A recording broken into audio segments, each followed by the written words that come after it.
Ito ang in-inspire niya. Yan, yung batang babae na nakatira dyan. Tulog pa sila. Ito lang ang in-inspire ni Pilo. Lalo doon, yung nakasarado na yan ay pang-turista. Turista na titira sa linggo, dalawang linggo. May pusa doon. Yan ang may dalawang pusa. Yan ang mga tinitinamit dito.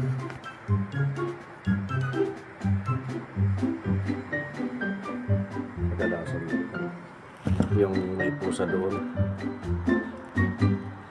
May dalawang pusa doon. Yan ang lagi niyang tinitingnan. Ito ang inspire batang babae.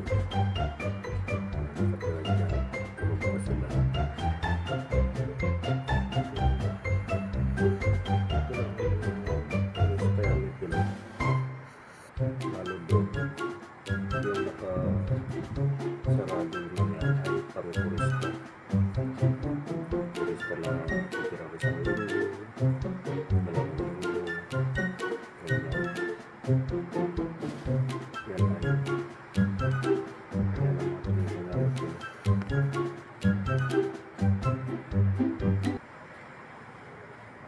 Kadalasan yun.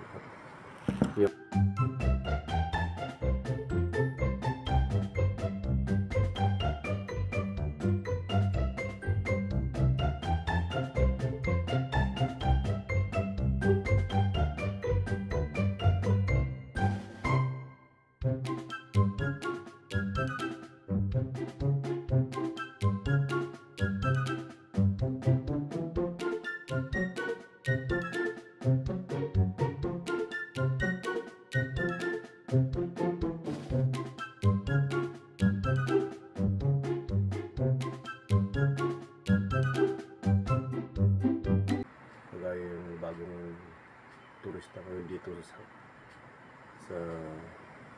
sa amin, dalawang kabataan. Gusto na naman ni Pilo.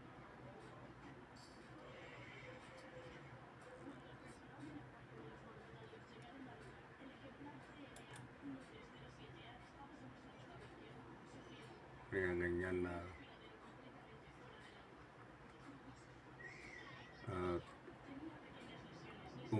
umuulan, kaya paggalag-wala yung ulo niya.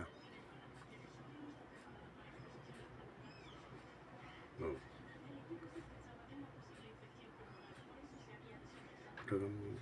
Gusto niya yung mga kabataan, yung mga bata pa, mga batang babae, batang lalaki. Pero kapag yung tao ay medyo mature na, yun, medyo natatakot si Pilo. Ewan ko kung bakit. Sige, sa susunod na video ulit.